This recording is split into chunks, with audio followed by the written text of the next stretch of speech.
What's happening, everybody? It's Sean with Reactions to the Classics, and today we got a reaction to Marillion and their album Brave, brought to us by friend, longtime supporter, and patron of the channel, Joseph.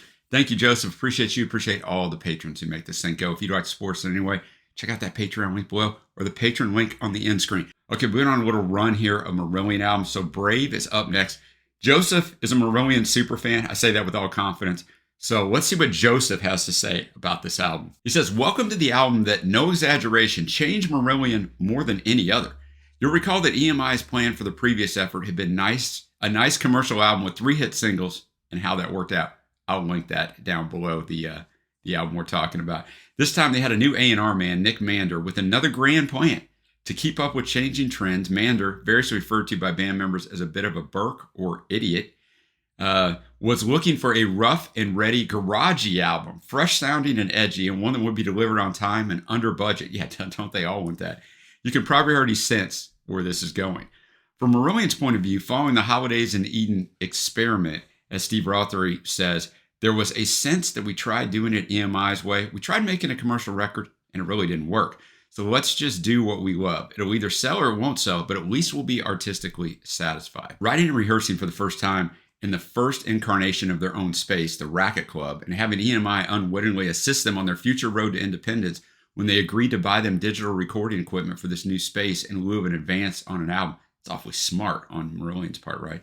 The band developed a few ideas, 2 of which led H to recollect a radio broadcast he'd heard years earlier, as he explains in the deluxe edition's liner notes. He said, quote, "The first song we had was Runaway, which was a John Helmer lyric about a girl trying to escape her parents.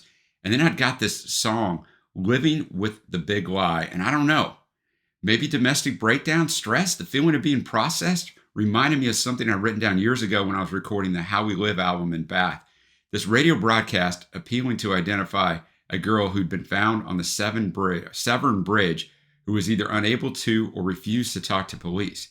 The band latched onto this with H, suggesting an album could present snapshots of this girl's life and the events that led her to this moment. They realized they had a full-blown concept album on their hands.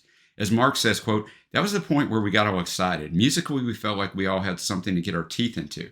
Steve Rothery adds, "Also, I think that this was the first time we'd found common ground. H was coming from a slightly different direction, and I think he realized that embracing the creative freedom of a concept album could give us a story and narrative, that he had the chance to do something really special, and getting together with Dave Megan was just destiny." Megan was on Nick Mander's short list of potential producers, and when the band saw his name, they plumped for him immediately. What Mander hadn't realized is that Megan had worked as a tape op on the Fugazi album back in 1984, so he knew the band. Well, 4 of the 5 of them. Mander apparently said to him that he was after an album that was prog meets indie. Accounts differ as how the recording location was decided upon, but rather than recording in an expensive studio, they secured the use of Chateau de Morat, a Gothic mansion in the south of France owned by Miles Copeland, the head of IRS at the time, who Marillion were signed to in the U.S. One account has him drunkenly suggesting the idea when they met in L.A., then going with the flow when they actually took him up on it. They had the run of the place for 2 months, which really is insane. As Mark notes, this was longer than Chris Neal had taken to get them to record all of Holidays in Eden. At the end of which, in terms of album-ready material, they had captured a lot of ambient sounds from the chateau and its surrounding, and completed Ian's drum tracks, and possibly some bass parts depending on who you ask. This was largely due to the band's discovering that Dave Megan was even more meticulous than they were when it came to recording, and was always open to trying things as many different ways as anyone wanted to try. It did get to the point where even the band were a bit worried about the slow progress, so they held a meeting with Megan. Like, this is the exact opposite of anything you ever hear, right? The band is worried that the producers take it too long. As H tells it, Megan said, "Well, the way I see it, we can either make just another record, we can make a masterpiece. Which would you prefer?" And the band said, "We'll make the masterpiece, thank you." What this meant was another 4 to 5 months of recording post-France in a proper studio. Liverpool's Parr Street Studios already booked, as it's where the mixing was intended to be done, to get the album finished. Dave Megan's contributions to the 1998 remaster liner notes suggest a lot more was achieved at the Chateau than is now generally remembered by the band, so take some of that with a pinch of salt.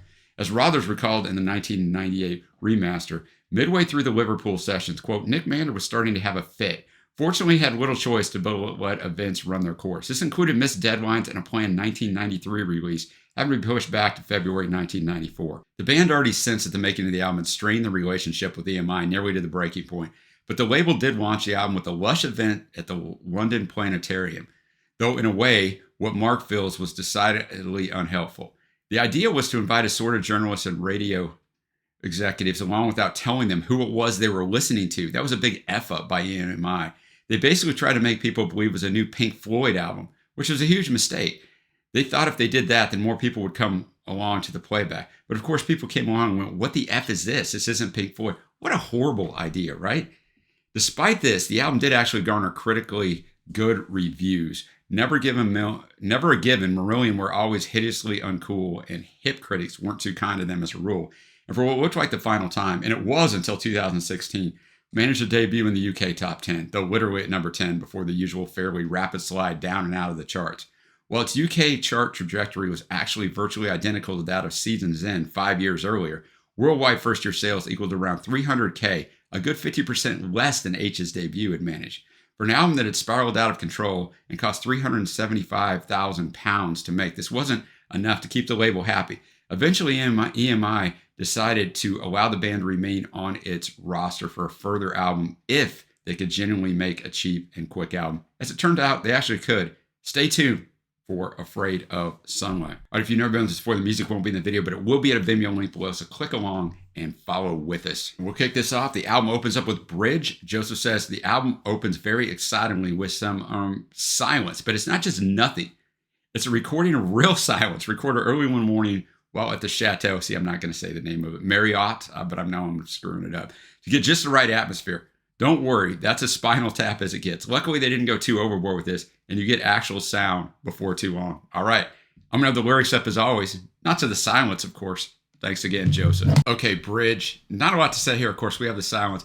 And then we have her staring at the bridge. The police come and get her. When they ask her name, please explain, she simply chooses to say nothing, which I had to cut it off. Maybe he says nothing as it blends into the next song. But so we're just setting the stage with the girl, right? So now we're going to go with Living with the Big Lie. Of the track that helped kickstart the whole concept, H says the lyric was, quote, about what human beings are capable of getting used to. We're hardwired to get used to anything, no matter how obscene. It'll shock us again the second time. Then the third time, it's just how things are. Kind of seems like a big political figure here in the U.S. That's kind of how he got his hold. All right, Living with the Big Lie. So Brave is apparently the girl's name. So, I mean, you guys probably know that are watching this. I didn't really realize that, but I'm catching on to that as I'm reading some different things. So basically, this is a story of her birth, everything she goes through kind of at home, the difficult times. She runs away, gets taken advantage of. But the whole idea is living with the big lie. Eventually, you get used to everything, right? You get used to everything, just like I talked about the quote at the beginning of this. So she gets used to it, and then she figures out that it's not only her that's broken, really the whole world's broken. And now that we're out of the Cold War at that time, that was a big deal, that it doesn't matter because they'll find another thing to get us into and kind of always have control of it. So kind of a big picture of kind of maybe what led her to that bridge. So that was good. Now we're up to Runaway, but I should have mentioned the last one. Like Steve Rothery's guitar was fantastic on Living with the Big Lie. All right, Runaway. Nothing much to add here, Joseph says, except this is a track I feel might have been a decent singles choice. You'll probably think I'm mad, but that might change when we get to the songs that actually were singles. They were really not so great at picking Marillion singles so far in my experience. All right, Runaway. Nice atmosphere to this one. Nice guitars, giving me nice keyboards, and just H kind of setting the stage. So her life, she runs away. They bring her back. They lock her in her house. They never ask her really, why'd you run away, right? Like, what's going on? How can we help you? So she gets away again and is living in horrible circumstances, but she's never going back to that situation again. That's kind of just, we're just kind of building to like this girl is painted in this corner, right, of seeming like nobody cares about her. So she really has no choice but to take off. And that's probably going to paint her into the picture. She has no choice but to stand on that bridge, at least in her mind. Now we come up to Goodbye to All of That, which is actually listed as Goodbye to All of That, Wave, Mad, and the Opium, ... This is a long song. It's 12 and a half minutes long. Joseph says, curiously, on the original vinyl pressing, the first brief section of this rough suite closed out side 1, with the rest falling on side 2. See the end of the album for more fun with that original pressing. The Japanese whispers heard in the Opium Den section translate roughly as, hold your breath till you feel it begin. Here it comes. Do you feel that? Feel this? Get used to it. This was spoken by Kathy, the half-Japanese receptionist at Parr Street Studios. Not the last staff member from Parr we'll be hearing from. All right, let's dive into this suite. All right, Goodbye to All That. I mean, Joseph knows this. If you watch this channel, you know, I'm not a fan of like long songs, but this is kind of different. Suites don't really count because they're really just several songs put together, and that's kind of where you have the change up in tempo. The musicianship and instrumentation was great. I think some of it went on a little bit too long. I get why it's there for the separation. So it really comes through her story, right? Like they trace her in the town, appeal for information on the local news. Someone must have missed her by now. A mother or a father, a friendly face to talk her down. She's heading for the great escape, heading for the rave, heading for the permanent holiday. So we know where she's going. But so you've got 5 parts. You got wave, you got mad. I had to really listen to Kathy talking on there, right? You could all hear her on the opium den, which is next. Then the slide, and then you have this this long drawn out instrumentation piece, right? And then you got standing in the swing, which has like just an absolutely devastating line. She's talking to the cops, right? She's like, I don't know what you're doing here when there's murder on the street. I appreciate your concern, but don't waste your time on me. I'm ashes on the water now, somewhere far away. You think you came here just in time, but you're 20 years too late. You won't have long to wait. That is a devastating line, man. That is a fantastic line. Like, you think you saved me. I was gone long ago. Next up, we have Hard as Love. In the 1998 remaster, Pete noted that Steve R has had the main guitar riff for Hard as Love for ages, and after the advent of Hooks and You and This Town, we felt we could do it some real justice. I feel we had learned a few lessons on the way, as the original demo version of This Town reminds me of The Who, so Hard as Love reminds me of Led Zeppelin. All right, what a build-up. Let's go. All right, Hard as Love. I definitely see the Led Zeppelin comparison there. It's the first time they've really been able to flex everything on here. The musicianship was fantastic. H was all in. I don't really know quite how it fits in the concept. I guess she's having a romantic love interest over here on the side, and she's just basically playing out all of these things, how everything's hard, but nothing is as hard as love. So now we're going to get to kind of the halfway mark of the album, as there's 11 tracks. This is track number 6, and we have The Hollow Man. Joseph says, as Mark notes in his memoir, this is one of 2 tracks included on the album that didn't really fit lyrically with the concept, but were kept in the running order regardless. In this case, he believes because H was so pleased with how it turned out, and it was very much an H song. Indeed, interviewed in 1999, H said this was, quote, a statement about what I sometimes fear I might become, the corrupting effect of being a star, I suppose. I'm very self-analytical, and I try to examine my own behavior a lot. In The Hollow Man, I'm also talking about the abuse of the kind of power that fame gives you in terms of human touch. You must be very careful with people when you're in my position. You can take things from people when you're famous. They'll do things for you they wouldn't normally do for other people, and very casually you can take things without thinking. That's what I meant when I said I look down upon myself and watch my movements. A blind eye sees the fragile vandalized. That sense of throwing stones through stained glass windows, taking beautiful fragile things, destroying them carelessly. Joseph says, personally, I feel it fits musically, and it doesn't take much twisting to imagine the girl could be expressing these feelings. More importantly, it's one of my hubby's top 4 favorite Marillion songs, possibly his favorite of all. The others are Sugar Mice, Easter, and Estonia. Even so, on an album that admittedly not chock full of obvious singles options, I still can't quite fathom how this came to be the lead single in the UK, though funnily enough, it reached number 30, a few notches higher than any of the obviously commercially sounding efforts from Holidays and Edens. Go figure. All right, The Hollow Man, really well done. Just keys, basically, and H's voice, which you just realize in songs like this, it really showcases how good his voice is. But The Hollow Man, right? So, I mean, he talks about it at the start of the song, but, you know, The Hollow Man, it starts to become just all about him, and he loses himself, right? So, I mean, that's kind of where we're at in this. Like he says, I think I've become, like the first line, I think I've become one of the hollow men. As I shine on the outside more these days, I can feel the outside feeding on my inside, leaving a growing darkness in its place. I think I've become one of the hollow men. I think I've become one of the lonely. Now that everybody talks to me, I feel I have become one of the empty wreck. You lose yourself, you become this thing. Most of the powerful men I've known in my life are hollow men. I used to have a lot of power in a couple different jobs that I had. I'm not in those jobs anymore because I didn't want that power. I was really good at them, but I didn't want it changing me, man. And I think I've known plenty of men who aren't powerful, who are hollow men too. But at least H is self-aware. Like if you know you're a hollow man, that's half the battle, right? Most of these guys don't, but really well done. Now we go to Alone Again in the Lap of Luxury. Edited down to 4 minutes, this admittedly catchy tune about child abuse seems another odd choice for a single, and it duly peaked at number 53. H rarely comments in his diaries about chart positions, but described this as, quote, Tragic. So the single was edited down to 4 minutes. We're not listening to the single version now. Let's go. All right, Alone Again in the Lap of Luxury, and Now Wash Your Hands, which Now Wash Your Hands a little over the last minute 15 is all that's on there. But Steve Rothery's guitar work on here is fantastic. But it's a it's a song. It's a song about abuse. So Alone Again in the Lap of Luxury, obviously ironic, right? I don't remember the last time I cried. I don't remember much except why I see the little girl spiraling down. This is a photograph of who she is now. And usually the Hollow men grow up to be, grow into being abusers as well. And that's kind of what we have here. It's a nice tie together. I grew up in a house like this. So, I get it. I left my house maybe 4 days after I graduated from high school and never looked back. So I get why she wanted to leave, because I wanted to leave several times too. So they're doing a fantastic job of building this character. And so you see all the things, because, people see someone who's about to take their life and there's all this instant judgment. I mean, you should not do that. Obviously, it goes without saying, and I don't believe in it, but to judge people for to stand in that judgment, I'm going to say that 99% of us could get there. Right? You think you couldn't, but enough stuff happens, and they're doing a great job of nope, this is bad. Nope, this isn't good in a way. It takes away all these things until you're looking around and there's no one. So, they're doing a fantastic job. We still got 4 songs left. We got Paper Wise.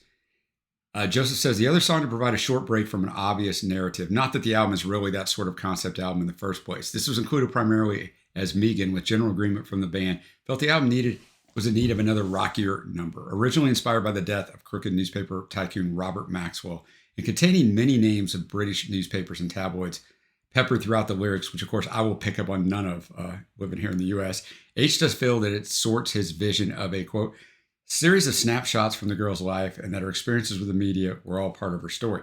Indeed, as he points out, he first had this idea because of a media story, right? In a nod to the song's original subject, who died in mysterious circumstances after falling from his yacht. Not much mysterious about that, right? When a rich guy falls from his yacht. It ends with an enormous splash, something the band recorded by throwing a boulder from a homemade raft into a cave near the chateau. It took ages to get it right, Mark notes. All right, Paper Wise. Ian Mosley, the drummer, is the star on that one. I don't bring him up enough, but he's fantastic. I don't know. You could say the song was, this girl was found on the bridge and she wouldn't talk. So eventually, I did some reading on the story. They went out on the radio and asked for information about her. And eventually her family did claim her and she went with them. But because if you want to know how this ends, like in real life, doesn't mean it's going to end this way in this concept album, though. You gotta stay tuned. So maybe, they were saying bad stuff about her. So, you can fit the narrative. Once you know what a concept album's about, you can basically just kind of in your head view songs in a different way and fit it into that narrative. It's kind of a cool thing. The song itself, it's okay. It might be my least favorite one so far, but it's not bad. Now we go to the title track, Brave. While recording at the Chateau, H had his own tower, separate from everybody else's. He notes, quote, I turned up at the Chateau on day one with a lyric called Brave that I'd written on the way there, and I thought it might be nice if it was a Celtic thing against a drone, a Clanity Harry's Games feeling to it. I don't know what that is. And they left me to sit, and I would spend all day with these drones trying to work out how the chord should sit against the melody. The band would check in occasionally and check I was all right. Pete concurs with this. He said, quote, it became a mission that he had to get it just right. It grew every day. It was a great thing to watch. I'd walk down to see him, and he was in the exact same place as he was the night before. Nod at me, tell me it was coming together. Then I'd go back upstairs and play table tennis. The voices heard, Joseph says, from around the middle section of the song are ordered in ascending age from several band members' young offspring, and finally ending with the cleaner.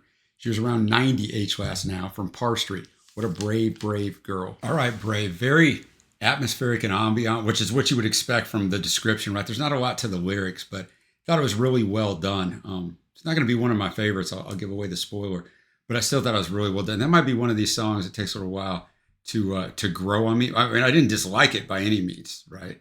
And I think somewhere in here maybe there's a love interest coming in. What a brave, brave girl, never loved before, placed herself in reach, so he tried in his own way to find the heart of the tight-packed rose. She's gone now, but oh, she aches.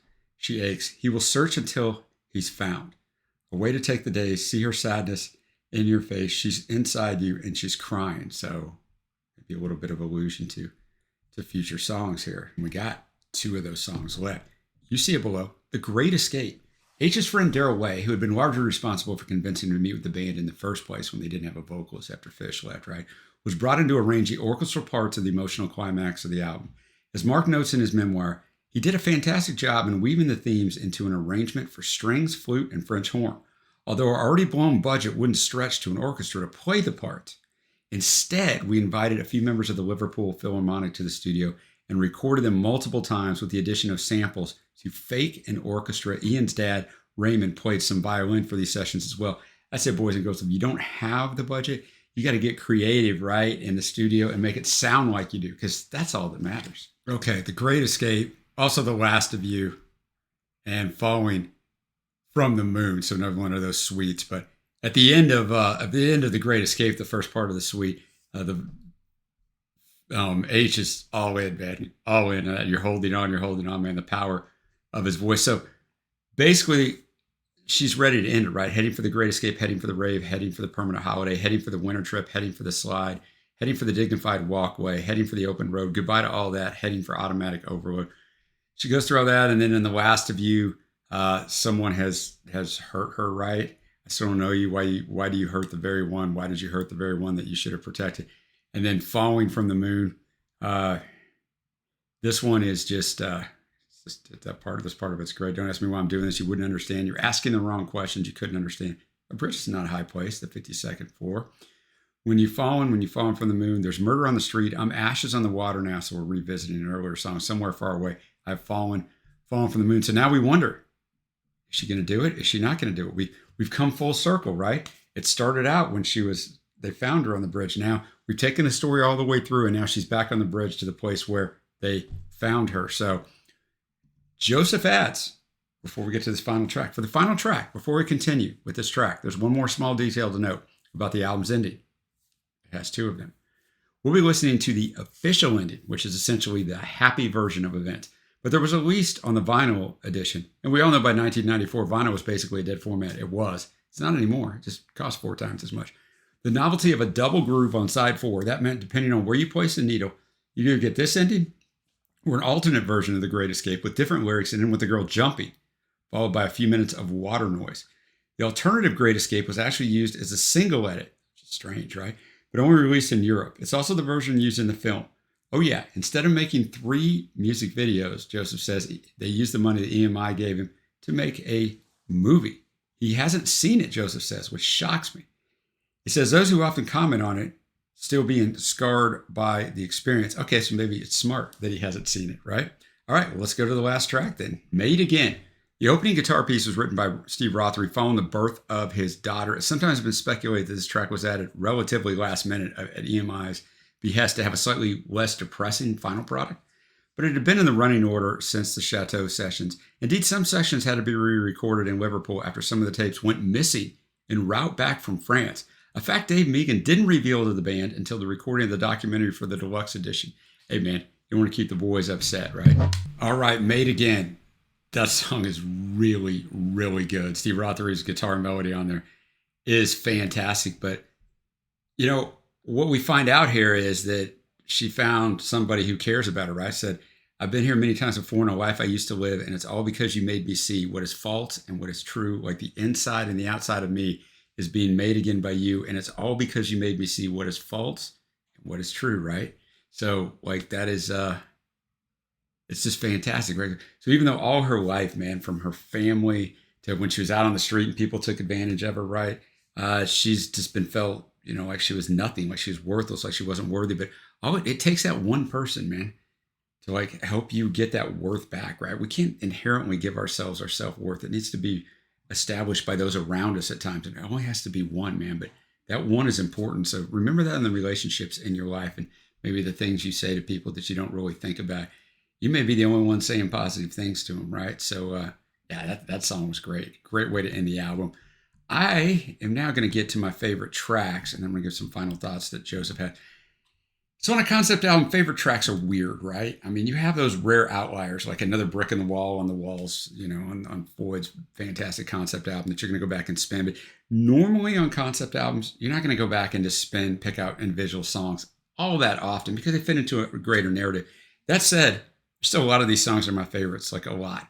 Honorable mentions Living with the Big Lie and Alone Again in the Lap of Luxury. My faves are going to be Runaway, Hard as Love, The Hollow Man, The Great Escape, and this last song, Made Again. Now we'll go to Joseph's final thoughts. He says, so it'll be interesting to hear what you made of all of that on first listen, bearing in mind that many long-term fans took a while, sometimes years, to get it. As H says now, everyone, well, the hardcore fan base at least, calls Brave a masterpiece now. They weren't saying that at the time. He also noted that in the 1998 remaster that I think of Brave like a Christmas cake, full of hidden ingredients which only reveal themselves gradually. I can still listen to it and discover moments I don't recall hearing before.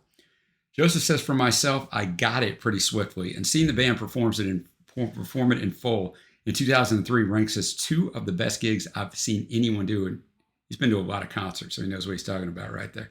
I think there's an argument for it being their best album, although it's also one you have to be in the right mood for. It's not an album you can throw on anytime, anywhere, so I can't call it my favorite, apart from on days where it's really what I'm in the mood for. So Joseph pretty much summed up my thoughts, right? I've done a ton of concept albums on this channel, right? This channel's almost 5 years old. We're only a couple weeks at the time I filmed this from being 5 years old. And that I have filmed literally thousands and thousands and thousands of hours of videos. And in that, I've done a ton of concept albums. So if I would have done this 5 years ago, I would have been like, I probably would have been on first list, like, I don't get this. But I do actually get it. I'm sure I missed some things, but I do get it. I think they weave it together fantastic.